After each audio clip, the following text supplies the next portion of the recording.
St. Thomas, the Apostle in India.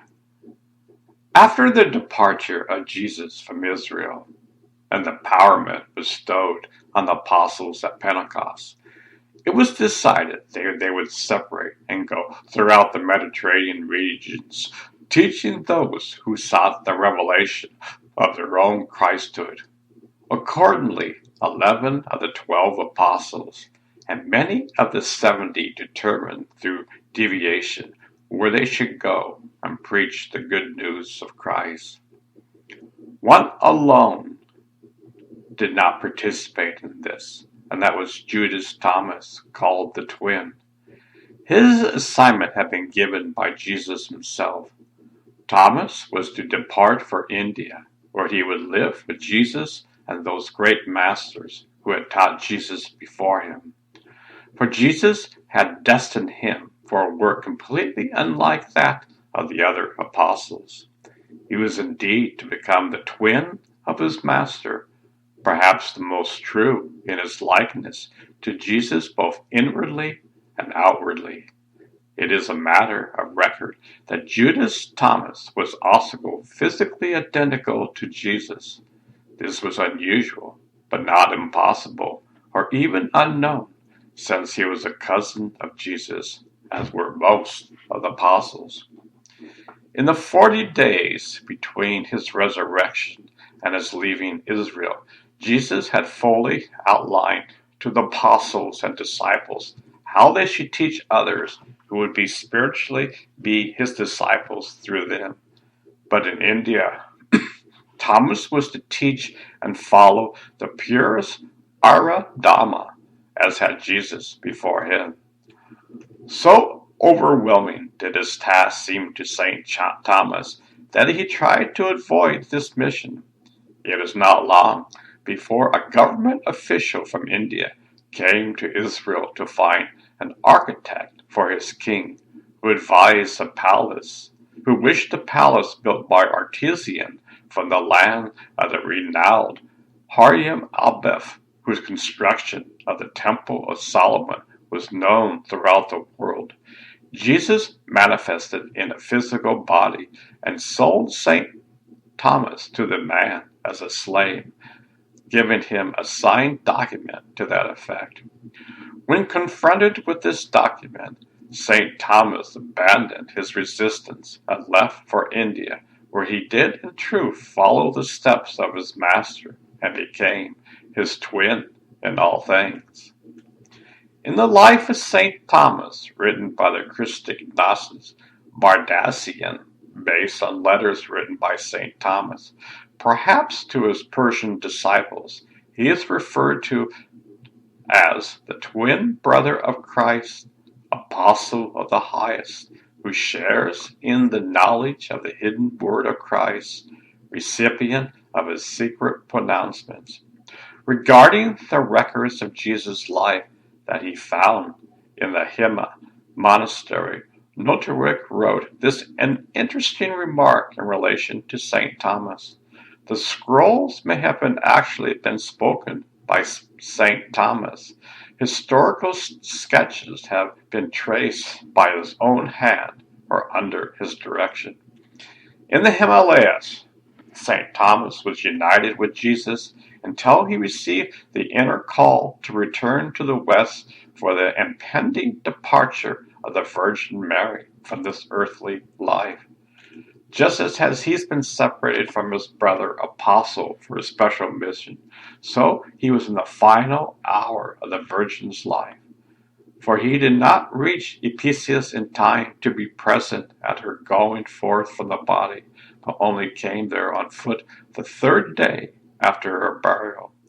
As he was approaching her tomb, unaware, he was astonished to see her radiant, living body emerge from the stone spectre and ascend. Realizing that she had finished her span of life without his presence, and fearing that he would never see her divine form again, he cried out to her in anguish of heart, imploring her not to leave him desolate. Looking upon him with loving tenderness, the Virgin took from her waist the belt she habitually wore and threw it down to him with the words of blessings. Carrying the precious relic of her belt, St. Thomas hastened into Ephesus, announced to the grieving apostles and all those gathered in the mother's house that she too was risen from the dead.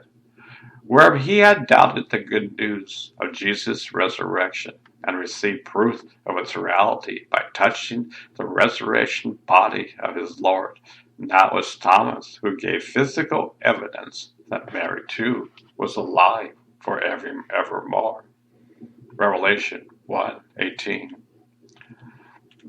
St. Thomas took the Virgin Mother's belt with him to India, and there it became the most valued treasures of his disciples, whose descendants in time came to be known as St. Thomas Christians. A few centuries ago, in times of upheaval in India, it was taken into Syria, where during subsequent troubles in that country it disappeared.